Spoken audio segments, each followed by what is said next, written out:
오늘 우리에게 주신 하나님 말씀은 마가복음 2장 13절에서 22절 말씀입니다. 제가 가진 성경으로는 신약성경 55페이지입니다.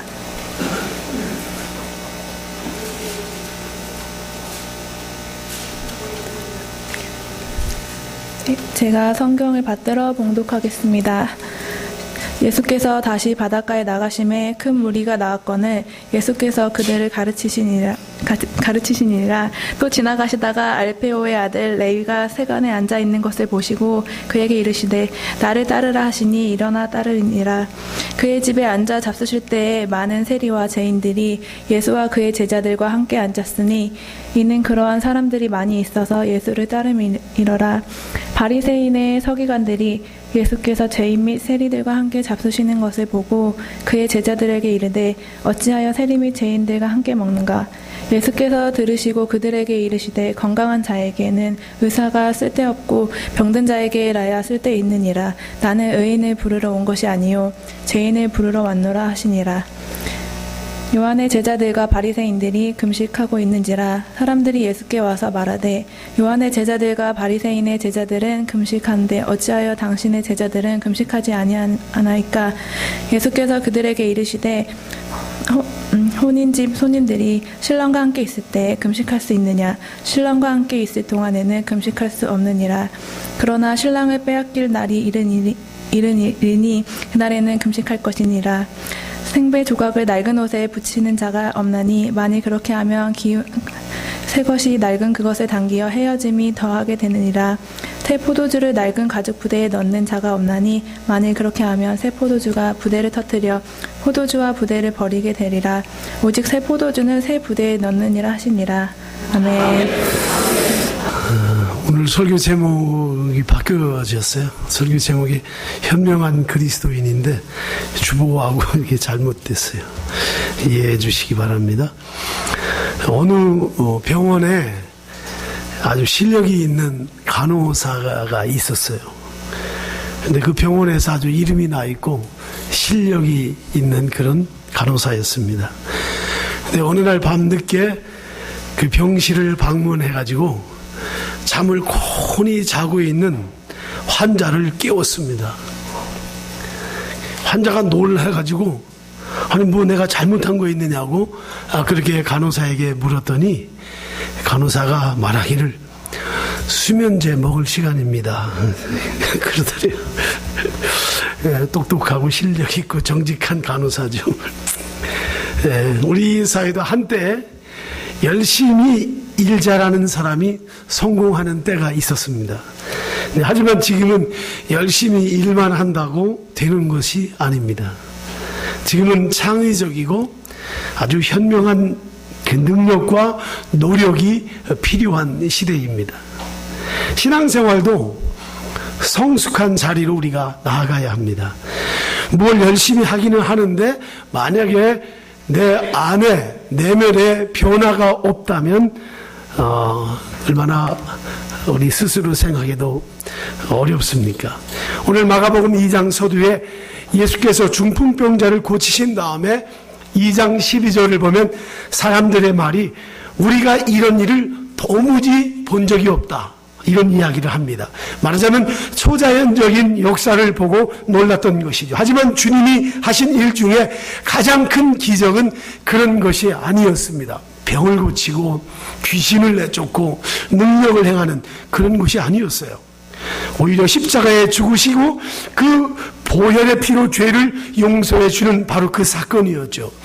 중풍병자가 나은 것보다 더 중요한 것이 십자가의 피입니다.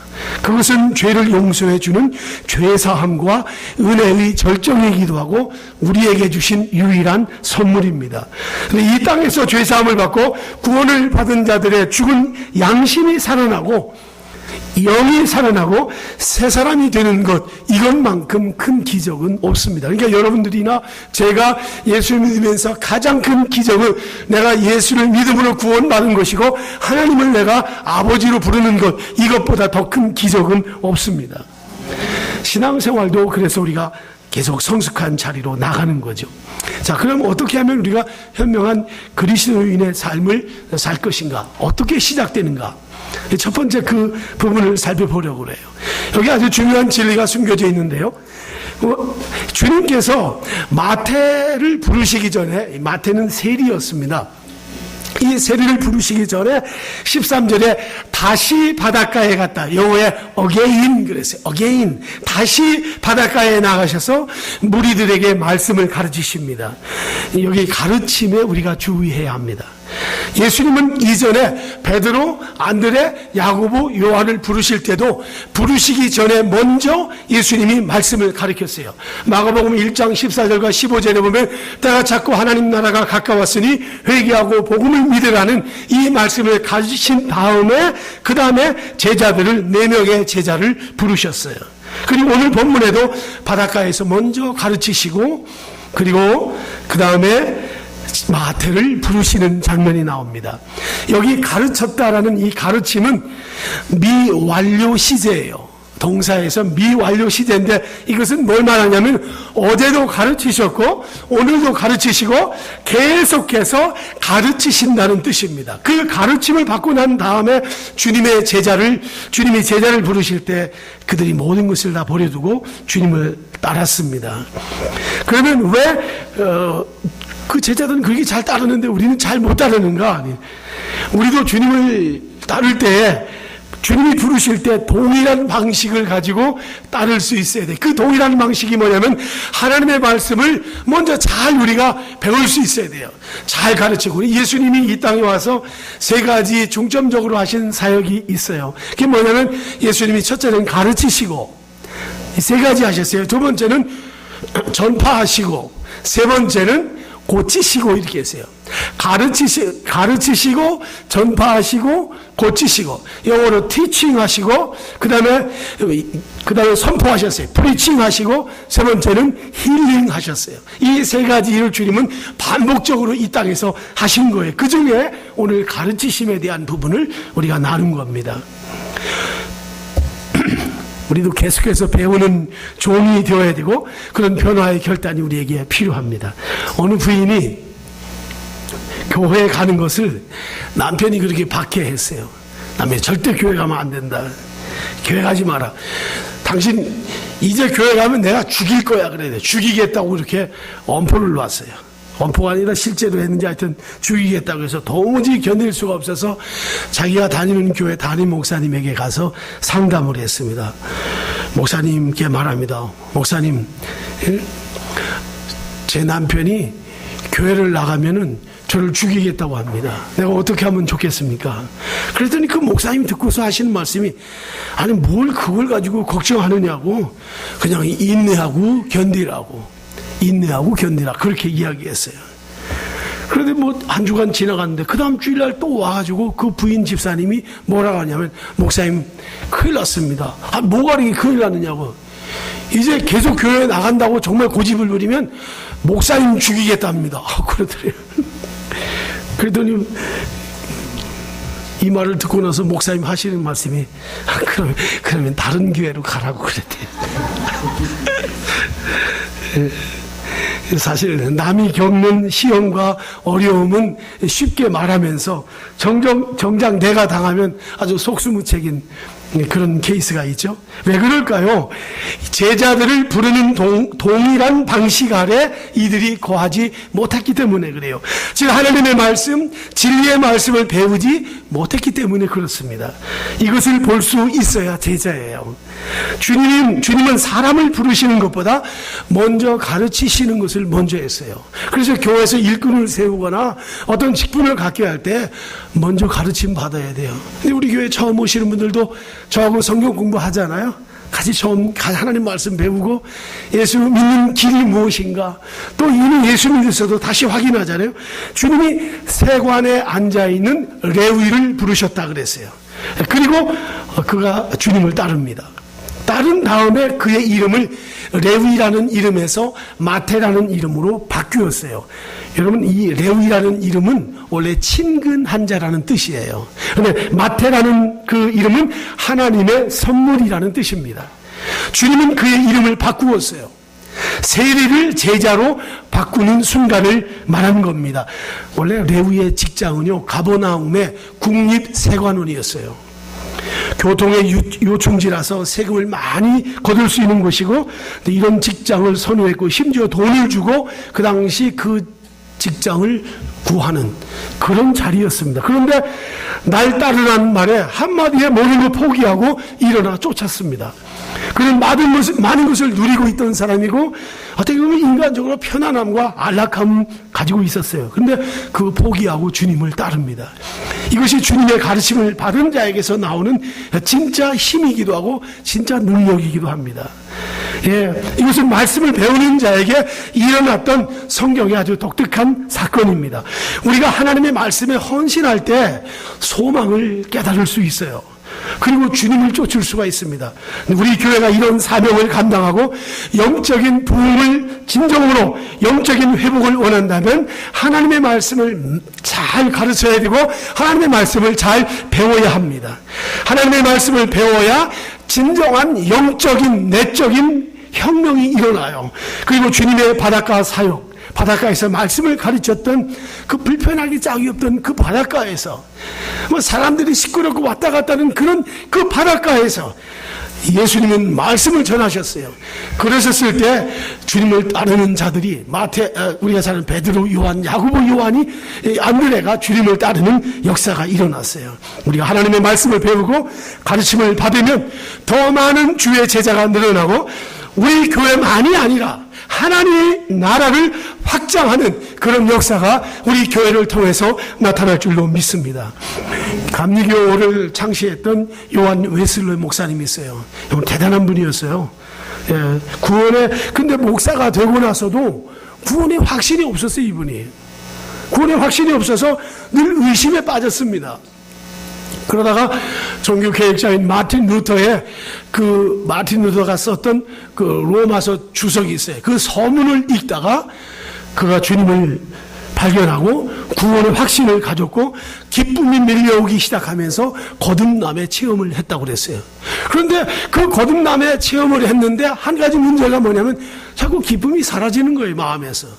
마음이 기쁨이 있어야 되는데 기쁨이 자꾸 사라져요. 그래서 어느 날 그 문제를 놓고 계속 기도하는 중에 깨달은 것이 무엇인가 하면 우리에게서 기쁨은 종종 사라질지 모르지만 하나님이 나를 잡고 계신 그 손은 절대로 놓지 않는다는 이 확신을 갖게 됩니다.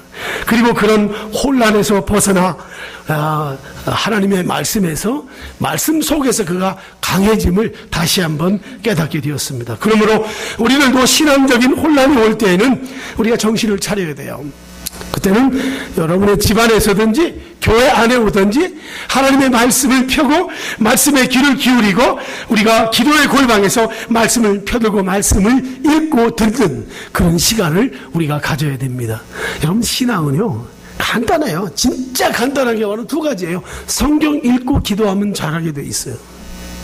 복잡하지 않아요. 성경 읽고 기도하면 잘합니다. 지난 한 주간 우리가 얼마나 많은 기도를 우리가 했는지 이런 질문하면 안 되는데, 또 성경은 얼마나 많이 읽었는지 이런 질문도 하면 안 되는데 해봅니다. 여러분, 우리가 기도하고 성경 읽는 거, 성경 읽고 기도하는 것, 이것이 우리 신앙이 잘할 수 있는 기본이고 이게 수준이에요. 누가 말합니다. 그분 기도하는 분이에요. 더 이상 할 말이 없어요. 그분이 성경 읽는 분입니다. 뭐 다른 말 뭐가 있어요? 뭘 했다. 그거는 다 거추장스러운 거예요. 누구나 할 수 있는 거. 여러분, 성경 읽고 기도하는 거, 이 세상에 누가 그것을 합니까? 하나님 믿는 사람들이 영적인 양식을 얻기 위해서, 하나님과 교제하기 위해서 말씀을 대하고 기도하게 된다는 것을 잊지 않기를 바랍니다. 그러면 현명한 그리스도인의 삶의 헌신이 무엇인가? 오늘 본문에 보면 예수님을 향하여 시비를 거는 두 종류의 사람이 있어요. 하나는 서기관이었고 하나는 바리새인들이었습니다. 여러분, 서기관, 여기서 성경에서 성경을 읽다가 서기관이라는 말이 나올 때 그 사람들이 어떤 사람들인가 하면 오늘날로 말하면 사법고시와 행정고시를 통과한 사람들이에요. 그 당시 그렇게 실력 있는 사람들이었어요. 함부로 그들을 대하지 못했습니다. 바리새인들은 누굽니까? 종교적으로서 구별된 자로서 가장 존경받는 사람들, 그러니까 서기관과 바리새인들 앞에서는 누구도 꼼짝 못했어요. 아주 절대적인 권력도 가지고 있었어요. 근데 이들 중에서도, 이 둘 중에서도 탁월하게 뛰어난 사람들이 서기관입니다. 근데 주님은 그들과의 대화의 핵심이 두 가지였어요. 하나는 뭐냐면, 어떻게 예수님이, 하나님의 아들이라고 하는 예수님이 그 지체가 높으신 당신 메시아라고 하는데, 당신이 어떻게 죄인들과 세리들과 같이 밥을 먹고 같이 교제를 하는가? 그것을 가지고 논쟁을 벌였어요. 예수님 43년 공생애 동안 내내 공격받았던 게 그거예요. 어떻게 당신이 하나님의 아들이라고 하면서 죄인들과 친구하고 세리들과 친구이며 또 때때로는 장녀들을 주님이 맞이하고 그들과의 친구가 되셨는가? 이걸 늘 물었어요. 두 번째는 어떤 질문을 했는가 하면, 왜 당신의 제자들은 금식하지 않는가? 금식하지 않는가? 이걸 물었어요. 여기 이 대화 속에 현명한 그리스도인이 추구해야 할 성경적 가치와 교훈이 있습니다. 우리가 교회가 어떻게 현명한 그런 교회가 될 수 있을까? 현명한 그리스도인이 될 수 있을까? 여러분, 우리가 잘 알아야 될 거 있어요. 그건 뭐냐면, 레위 같은 제자가 우리에게 있어야 됩니다. 성경학자들은 레위가 부자였을 것이다, 이렇게 말해요. 그는 예수님을 모시고 세리들과 죄인들을 초청하여 잔치를 베풀었다고 그랬어요. 마태가 말이죠. 레위라고 하는 마태가 로마가 이스라엘을 식민지로 삼았을 때 두 가지 세금을 거두었습니다.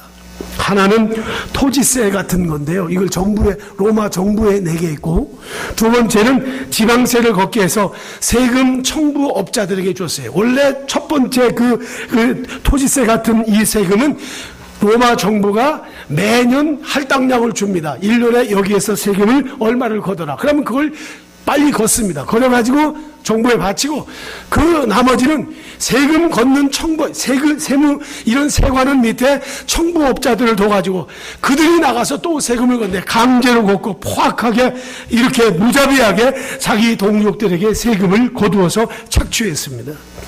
그래서 당시 세리와 세금 청부업자는 창녀와 같은 사람들로 취급했어요. 여러분, 그렇게 말했어요. 성경에 그런 말이 있잖아요. 마태복음 18장에 교회의 말을 듣지 않는 사람은 세리와 죄인처럼 여겨라. 무서운 말이에요. 버림받은 사람을 말하는 거예요. 그 사람들은 교회 아니라는 거예요. 예. 예수님이 직접 마태복음 18장에서 하신 말씀이에요. 이스라엘 공동체를 이들은 깨트리는 사람들이었어요. 그래서 세리가 있는 가문하고는 상종도 안 하고 매장시켰습니다. 그 당시 돈을 위해서, 자기의 쾌락을 위해서 자기 동족을 괴롭혔던 세리들을 그런 식으로 여겼던 것이죠. 그런데 바로 오늘 메시지가 이거예요. 왜 주님이 그런 자들을 부르셨는가? 왜 주님은 그런 자들을 부르셨는가? 레위인 마태는 이스라엘 공동체의 체제 밖의 사람입니다. 유대 사회에서 버림받은 그를 제자로 삼은 의도가 무엇인가? 왜 하필이면 주님은 이렇게 무식하고 천민인 어부들을 부르셨으며, 그 이스라엘 백성들로 하여금 이스라엘 백성들을 괴롭히고 로마의 끈앞풀이 되어서 백성들을 아주 파탄에 이르게 하는 그런 세리인 마태를 주님이 부르셨을까? 이것은 오늘 결론적으로 말하면, 오늘 우리 교회가 이러한 자들로서 부름을 받았다는 것을 우리가 기억해야 합니다. 이 스티븐 코비 박사라고 있어요. 여러분 아시죠? 리더십 강의를 했던 코비 박사가 인간의 위대성을 두 가지로 설명했는데, 하나는 본질의 위대성이 있다고 했고, 하나는 부수적인 위대성이 있다고 그랬어요. 근데 보통 사람들은 부수적인 위대성을 찾는다는 거예요. 그게 뭐냐면 학력이나 가문이나 출신 이런 등등 이런 것들, 그걸 본다는 거예요. 근데 본질성의 위대함을 보통 사람들은 못 본다는 거예요. 근데 세계적인 경영자들이 보는 것은 본질성의 위대함을 본다고 그랬어요. 이 본질적인 위대성은 학력이나 출신이 아니라 이것은 인격이 투명하고 정직하고 사람들에 대해서 동정심과 이해심을 갖고 있는 사람들이다. 그렇게 말했어요. 이런 사람들이 어려움이 올 때, 난국을 만날 때 그걸 슬기롭게 이겨내는 지혜를 갖는다고 그랬어요. 하지만 이 부수적인 위대함을 가진 사람들은 어려움이 올 때 당황하게 되고 그것을 견뎌내지 못한다 그랬어요. 여기 서기관들이 그랬어요. 서기관들은 본질적인 것을 보지 못했고 부수적인 것을 보았던 거예요. 그러니까 예수님이 죄인들과 세리들과 친한 것을 보고 공격하고 시비를 걸었던 것입니다. 이제 마태, 레위가 잔치를 베풉니다. 이때 바리새인들이 푸념을 늘어놓아요. 어찌하여 세리와 죄인들과 함께 먹고 마시는가? 예수님이 이때 이런 말씀을 합니다. 유대인들이 너무나 잘 알려진 속담이에요. 그 속담이 뭐냐면은 여기서 이제 교회 비전을 보여주시는데, 건강한 자에게는 의사가 필요 없고 병든 자에게야 의사가 필요하다, 이 말씀을 하십니다. 어린 아이들도 아는 속담이었어요, 그 당시. 오늘 교회는 누구를 필요로 하는가? 과연 이 시대에 교회는 누구를 필요로 하는가? 여러분이 생각하는 우리 교회는 누가 와야 되는가? 오늘 보편적으로 타락한 아담의 후손들은 모두가 그걸 생각해요. 모두의 관심이 뭐예요? 머리 좀 괜찮은 사람, 사회적으로 성공한 사람, 뭐 덕 있는 사람, 힘 있는 사람, 뭐 좀 표현이 그렇죠. 교회 보탬이 될 수 있는 사람들, 세상적이고 세속적이고 인본주의적인 사람들로서 자기 자랑을 충분히 할 수 있는 그런 사람들, 말하자면 바리새인처럼 건강한 사람들이 오기를 기대하고 있어요. 이게 오늘의 교회 똑같아요. 그러나 주님은 말씀하기를 건강한 사람은 의사가 필요 없다, 그렇게 말씀하셨어요. 건강한 사람은 의사가 필요 없다. 이게 건강한 사람 누구를 말한 겁니까? 바리새인들 두고 말한 거예요. 나는 됐다, 나는 문제없다, 나는 전혀 문제없다, 내가 하나님 나라에 가는데 나는 전혀 문제될 것이 없다, 이런 사람은 필요 없다는 거예요. 부자와 거지 나사로가 죽었습니다. 부자는 어디 갔어요? 지옥에 갔어요. 거기 나사로는 하나님의 나라에 가서 아브라함 품에 안겼습니다. 어떤 분들은 이 설교하면은 부자는 천국 못 간다, 이런 식으로 그냥 단적으로 그 성경을 해석하는 분들이 있는데, 어리석기 짝이 없는 성경 해석이. 성경엔 그걸 말하는 거 아니에요. 여러분, 가난하면서 지옥 가는 자가 있는 거예요. 실제 가난한데 자기 부자 행세하는 사람, 그 부자가 뭐예요? 자기 의를 내세우는 사람이에요. 누가 말해도 난 천국 갈 수 있어, 내가 어떤 사람, 난 이렇게 깨끗하게 사는데, 나는 뭐 착취한 것도 없는데, 자기 의를 내놓는 거죠. 누구예요? 바리새인들이었어요. 부자는 지옥에 갔을 때요, 아주 뭐 근사했어요. 지옥에 가면서도 이 지상에 있는 자기 5 형제들 지옥에 오지 않게 이 나사로를 보내가지고 전도하게 해달라고 아주 선교 열정도 가졌어요, 마음에. 자기 형제도 지옥에 못 오게 해달라고. 근데 왜 갔습니까? 제가 성경 보니까 이 후에 한번 제가 이 말씀을 좀 연구하면서 깨달은 거예요. 아주 너무너무 좋은 엄청난 진리를 제가 발견했어요. 언제 다시 한번 하기로 하고요. 부자가 지옥에 간 건 딱 하나예요. 자기 의 때문에 간 거예요. 나는 그딴 거, 당신, 예수님 보고 당신 같은 사람들 죄인의 친구, 난 그런 수준이야 아니라는 거예요. 여러분, 우리가 예수 믿으면서 내 의를 가지고 있다면 오늘 이 주일에 그건 아니지, 예수님의 은혜지, 이렇게 말할 수 있기를 바랍니다. 예, 주님에 대해서 적대감을 가진 자는요, 이렇게 스스로 완전하다고 생각한 거예요. 자기들은 가만히 있어도 하나님 나라를 차지할 것이라고 얘기했던 것이죠. 예, 여러분, 우리 서울 모자이크 교회가 바로 이런 교회가 되기를 소망합니다. 병든 자가 의사를 필요로 하듯이, 병원을 필요로 하듯이, 죄인들이 필요로 하는, 죄인들이 오고 싶어하는, 올 수밖에 없는 그런 교회가 되기를 예수님의 이름으로 축원합니다. 우리 교회가 부수적인 것을 보는 교회가 아니라 본질성을 볼 수 있는 그러한 교회가 되기를 축원합니다. 물론 이것이 쉽지 않아요. 그렇지만 우리가 한 영혼을 구원하는 일이 그렇게 쉽지 않지만 우리가 하나님의 사역을 가볍게 여기지 말고 우리가 한 영혼을 구원하기 위해서 갑절의 능력을 얻어서 갑절의 지혜를 얻어서 전도하고 복음을 전하는 일에 남다른 그런 사명과 그런 은사를 주님께로부터 얻을 수 있기를 바랍니다. 두 번째는 복음에 합당한 행위가 있어야 돼요. 30년 결혼 생활을 한 여성이 전문 상담자에게 찾아가서 상담을 했대요. 남편이 너무 괴롭혀서 나 죽을 것 같은데 내가 어떻게 하면 좋겠느냐고 그렇게 상담가에게 물었대요. 그러더니 그 상담가가 상담 전문가가 다시 되물었습니다. 그럼 그동안 이혼하고 싶은 마음을 가져본 일이 없느냐고 아주 답답한 듯이 그렇게 얘기했어요. 그랬더니 나 그런 건 한 번도 없었다고. 그런데 죽이고 싶은 생각은 많이 했었다 그러더래요. 예수님이 제자들과 함께 있는데 엉뚱한 질문 하나 한 거예요. 요한의 제자들과 바리새인들은 금식을 하는데 왜 당신의 제자들은 금식을 하지 않는가? 이 당신은요, 금식이 경건 생활의 표준이었어요. 그래서 금식을 얼마나 하는가에 따라서 그 사람이 얼마나 경건한가 그렇게 수치로 쟀다니까요. 마치 종교적인 계급장과 같았어요. 유대 지도자들인 바리새인들은 어떻게 금식을 했는 줄 아십니까? 일주일에 완전히 2번 금식을 하는데 월요일과 목요일은 완전 아무것도 입에 대지 않았어요. 예수님 당시 때. 그러니까 얼마나 누가 이분들을 따라갈 수 있어요? 일주일에 한 주간 금식 기도하겠습니다. 하루에 한 끼씩 금식합시다. 그것도 못하잖아요. 사순절 때 한번 하려고 그러는데 하루에 한 끼 아침에 남 좋다 나는 아침 안 먹으니까 이런 분들이 또 있어요. 예. 근데 이렇게 목요일과 월요일에 금식을 했어요. 존경을 받을수록 금식을 더합니다. 하지만 금식이 뭡니까?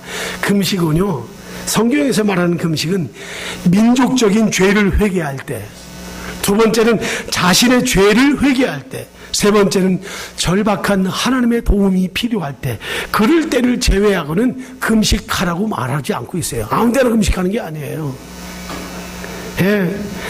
사람이 먹는 것을 중단했다는 것은 절박한 상황에서 하나님을 의지한다는 표현이잖아요. 내가 밥을 안 먹었어요. 하나님을 의지한다는 표현이에요. 그런데 금식이 그러한 거룩한 목적은 상실되고 유행처럼 되어서 금식이 종교적인 기준으로 전락되고 만 겁니다. 그러니까 종교적인 문화 관점에서 보니까 세리나 죄인들이 형편없게 보일 수밖에 없는 거죠. 그런데 예수님이 어떤 분이에요? 먹기를 탐하는 자라고 했어요. 먹기를 탐하는. 예수님 금식은 고사하고 예수님은 죄인들과 만나면서 맨날 먹고, 그러니까 뭐라고 했어요? 예수님을 먹기를 탐하는 자다, 이렇게. 주님이 먹기를 탐하는 자라고 할 만큼 그런 별명을 얻기까지 얼마나 많은 죄인들과 만나셨겠어요? 얼마나 많은 세리들과 친구를 하셨겠을까요? 주님 말씀하십니다. 생배 조각을 낡은 옷에 붙이는 사람은 없다 그랬어요. 그렇게 하면 생배 조각이 낡은 부대를 당겨가지고 헤어져가지고 터져버린다 그랬어요. 그러면서 새 포도주를 낡은 가죽 부대에 넣으면 새 포도주가 그 낡은 가죽 부대에서 발효되어가지고 터지고 말 것이라고 하면서 새 포도주는 새 부대에 넣어야 한다고 말씀하셨습니다. 여기서 주님이 말씀하시는 삶의 원칙이 무엇입니까? 새 포도주는 새 부대. 지금 잔치집에서 있을 때잖아요. 혼인 잔치집에서 어떻게 금식을 합니까? 혼인 잔치집에 잔치집에 가면서 우리 다 금식하니까 밥 못 먹습니다. 말이 안 되는 거예요. 그러나 신랑을 빼앗길 날이 온다고요. 여기 신랑을 빼앗긴다는 말은 예수께서 십자가에서 달려 죽으시는 때를 말합니다. 그 십자가에 죽으심이 있은 그때에는 금식할 것이다. 그러나 지금은 먹고 마시고 즐거워할 때다. 내가 죄인의 친구로다. 주님이 그러잖아요. 여러분, 잃어버린 한 마리 양을 찾을 때, 잃어버린 한 드라크마를 찾을 때, 집을 나간 탕자가 돌아올 때 어떻게 말합니까? 소를 잡고 짐승을 잡아서 다 동네 사람들 모아서 잔치하잖아요. 거기에 대표적인 게 뭐예요? 다 다 잃어버린 자들이에요. 잃어버린 자들, 버림을 받은 자들. 근데 그들이 돌아오니까 회개했다고 하면서 잔치를 벌이시는 주님이시다, 그 말입니다. 여러분, 오늘의 교회는 이스라엘 사람들의 전통으로는 복음의 새로운 체제를 이해할 수 없습니다. 여러분, 이스라엘 백성들은요, 율법주의자예요. 그래서 현재 지금 유대인들이 있는 저 이스라엘은 예수님을 안 믿습니다. 예수님 믿지 않아요. 예수님이 메시아라는, 그리스도라는 것을 믿지 않아요. 예. 예수님은 실패자로 봐요. 십자가에서 죽어버린 자도 끝나고 마는 거. 그래서 부활을 감추기 위해서 군대를 시켜서 지키고 했던 것을 우리가 성경에서 발견하잖아요. 믿지 않습니다. 지금도 메시아가 올 거라고 믿는 거예요. 그러니까 유대인들의 생각, 그 유대 사람들의 전통으로는 그리스도가 말씀하시는 새 수를 새 부대라는 이런 복음의 새로운 체제를 도무지 이해할 수 없는 것이죠. 자칫 전통적인 낡은 관습이 복음의 생배 조각을 넣으면 낡은 것이 찢어지고 새 포도주를 낡은 부대에 넣으면 그거 다 터진다는 이 의미를 모르고 있는 것입니다. 그래서 이 말씀은요, 예수를 믿는 것, 기본적인 상식을 가지고 신앙생활 하라는 주님의 말씀입니다. 우리 모두가 예수를 믿고 주님을 섬기는 자들입니다. 이 시대 우리 교회들도 마음이 가난한 사람들을 찾고 그런 자들을 부를 수 있어야 돼요. 여기 가난한 자는 생활에 가난한 자를 말하는 것도 없지 않아 있지만 그보다 더 큰 미닝이 있어요. 예, 자기가 부자라고 하는 사람들, 나는 예수님의 공로 없어도 나는 내 의를 가지고 천국에 갈 수 있다고 하는 이런 자들이 진짜 주님이 볼 때 가난한 자라는 거예요. 예수 공로 없어도, 예수의 피 공로 없어도 나는 하나님의 나라에 갈 수 있다. 절대 그렇지 않아요. 예수 외에는 구원이 없습니다. 아멘? 없어요. I am the way and the truth and the life. 그랬어요. 예수님이 말하세요. 내가 길이고 나만이 생명이고 나만이 진리다 말씀해요. 예수님이 아니고는 주님의 나라 이룰 수 없다고 말씀했어요. 근데 오늘날 우리 교회들이 그렇게 하고 있다니까요. 다시 물을게요, 여러분들한테. 여러분 정말 우리 교회 나오면서 제대로 예수님의 문을 통과했습니까? 난 예수님 때문에 구원받은 자라는 이 문을 통과했느냐 말이에요. 오늘날 교회 안에 이 문이 통과되지 않은 자들이 너무나 많아요. 교회 그냥 나오면 구원인 줄 알아요. 천만의 말씀이에요. 믿는 자는 많지만 회개한 자가 없다고 그랬잖아요. 하나님의 나라, 때가 찼고 하나님 나라가 가까웠으니 회개하고 복음을 믿으라. 회개한 자만이. 회개가 뭐예요? 그 문을 통과한 자예요. 여러분, 예수 적당하게 믿지 마세요. 적당한 거리 유지하지 마시고 근거리에서 주님의 호흡을 같이 느끼고 주님과 연합된 자로 사는 여러분들 되시기를 예수님의 이름으로 축원합니다. 진정으로 현명한 그리스도인은 주님과 함께하는 거예요. 어디서든지 함께하는. 떨어질래야 떨어질 수가 없어요. 그런 믿음의 자리로 나아갈 수 있기를 예수님의 이름으로 축원합니다.